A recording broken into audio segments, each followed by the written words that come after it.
insinöörille asetetaan entistä suurimpia vaatimuksia johtuen erityisesti teknologian nopeasta kehittymisestä. Olin 60-luvun alussa taideteollisessa kamerataiteen osastolla. Oliko meidän vuosikurssi niin 4. vuosikurssi ja oliko se 63. Ja sieltä sitten olin opiskelun ohessa, niin Felix-filmissä tehtiin mainospaloja ja sieltä tuli sitä ammattirutiinia siihen tekemiseen sitten. Tavallaan tehnyt sitä, mitä eteen tullut. Eli on kuvannut sitten erilaista elokuvaa ja todella erimuotoista, että on dokumenttia, fiktio, musiikkivideo, mitä tahansa. Että 71 oli Grand Prix Tampereella dokumentilla Rappio-alkoholistit ja sitten muillekin kuvannut eikä vaan itselle, että Molberille Maa on syntynyt laulu, olin toinen kuvaaja ja sitten aika hyvä ihmiseksi. Olin pääkuvaaja ja leikkasinkin sen elokuvan vielä. 1980-luvun loppupuolella niin tänne alkoi tulla vuokralaisia Nokialle tänne kaapelitehtaalle ja Nokia otti sitten vuokralaisia tänne ja voi kävellä iso halli ja näytti, että tähänkö tehdään seinä ja monta 104 haluat tuonne päin, tehdään siihen toinen seinä. Että siis systeemi oli melkein tällainen silloin.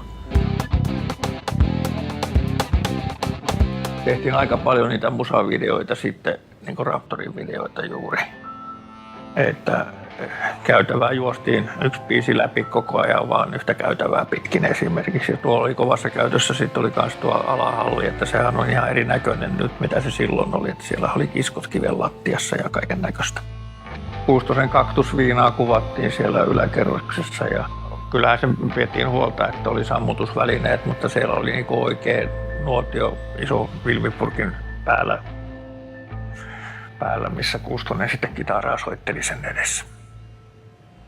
Kyllähän täällä tutustui sitten ihmisiin, jotka oli tiennyt, mutta ei ollut sitten tavannut ennen. Että sitten sehän täällä on ollut tähän päiväänkin asti, että sitä kävelee tuolla pihalla ja voi olla vuosikaupan, niin ei moikkaakaan ja sitten vähitellen rupeaa moikkaamaan ja sitten voi olla hyviäkin tuttuja sitten myöhemmin. Että esimerkiksi Rafael Vaadi on mun kohdalla sellainen tyyppi.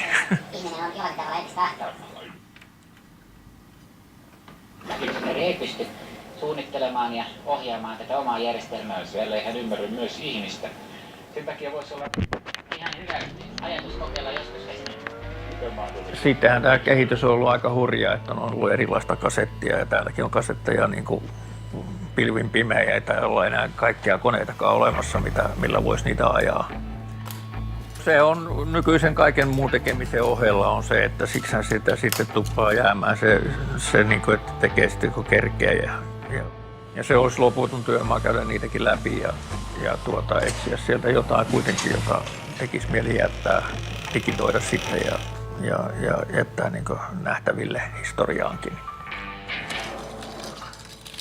No mitähän tässä sitten on, mä en edes tiedä, katsotaan tää.